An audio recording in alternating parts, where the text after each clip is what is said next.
Political executives. आपको याद होगा शुरू में, चैप्टर के शुरू में एक ऑफिस मेमोरेंडम दिया हुआ था। उस मेमोरेंडम में एक इंसान ने नीचे साइन किया हुआ था, और मैंने ये भी बताया था आपको कि जो वहाँ नीचे साइन करता है, इसका मतलब ये नहीं होता कि वो डिसीज़न उसी ने लिया है। वो केवल उस पॉलिसी को एग्जीक्यूट कर रहा है जो डिसीज़न किसी और ने लिया है। इसी तरीके से जो पीएम है वो भी किसी और का जो डिसीज़न लिया हुआ होता है उसको एग्जीक्यूट करता है। और ये जो डिसीज़न है ये लोकसभा के जो मेंबर्स होते हैं वो लेते हैं। और तो इस तरीके से हम ये कह सकते हैं कि जो प्राइम मिनिस्टर है वो पार्लियामेंट के जितने भी मेंबर्स हैं उनकी विशेस को एग्जीक्यूट करता है। अच्छा, डिफरेंट लेवल पर ऑफ गवर्नमेंट के डिफरेंट लेवल पर काम करने के लिए अलग अलग लोग होते हैं और अलग अलग उनकी पावर होती है। और जितने भी ये फंक्शनरीज होते हैं जो ये काम करते हैं उनको हम मिलाकर कहते हैं एग्जीक्यूटिव। ठीक है, इनको एग्जीक्यूटिव इसलिए कहा जाता है क्योंकि they are in charge of execution of the policies of the government, क्योंकि ये इंचार्ज होते हैं गवर्नमेंट की पॉलिसीज़ को एग्जीक्यूट करने के लिए। अब बताऊंगी आपको कि ये जो एग्जीक्यूटिव होते हैं ये दो तरीके के होते हैं। एक पॉलिटिकल एग्जीक्यूटिव होते हैं, एक परमानेंट एग्जीक्यूटिव होते हैं।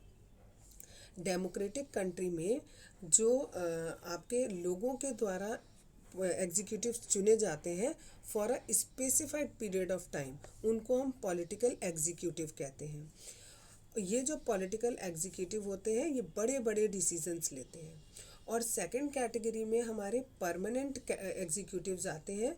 ये लंबे समय के लिए अपॉइंट किए जाते हैं और इन्हें हम परमानेंट एग्जीक्यूटिव या जो इंसान सिविल सर्विसेज करते हैं उनको हम परमानेंट एग्जीक्यूटिव कहते हैं।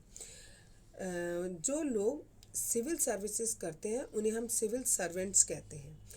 अगर सरकार गिर भी जाती है, दैट मीन्स कि अगर सरकार चेंज होती है तो भी ये जो परमानेंट ऑफिसर्स होते हैं, सिविल सर्वेंट्स होते हैं, ये लोग चेंज नहीं होते हैं, इनकी जॉब वैसी की वैसी ही रहती है। जबकि जो पॉलिटिकल एग्जीक्यूटिव होते हैं, अगर गवर्नमेंट चेंज होती है तो ये भी सारे के सारे चेंज हो जाते हैं। इसके एग्जाम्पल हैं पॉलिटिकल लीडर्स।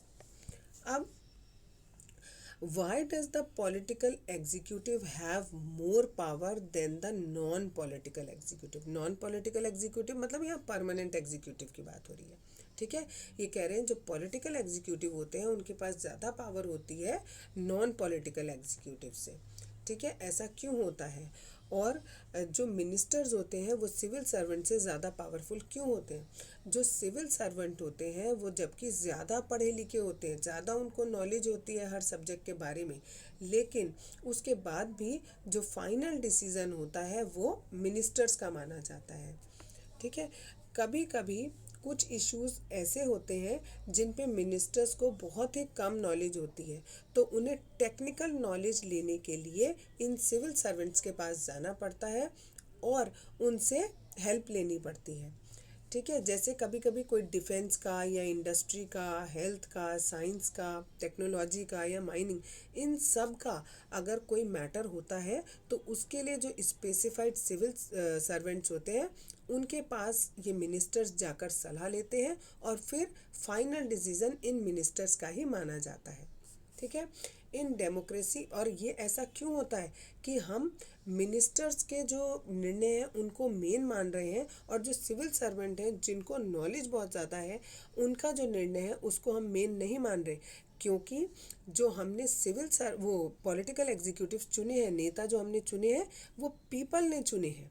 ठीक है, तो यानी अगर उनकी बात को माना जा रहा है तो दैट मीन्स लोगों की बात को माना जा रहा है, और डेमोक्रेसी में लोगों की बात को ही मेन माना जाता है। इसीलिए इसमें कहा गया है कि जो पॉलिटिकल एग्जीक्यूटिव होते हैं वो नॉन पॉलिटिकल एग्जीक्यूटिव यानी परमानेंट एग्जीक्यूटिव से ज़्यादा पावरफुल होते हैं।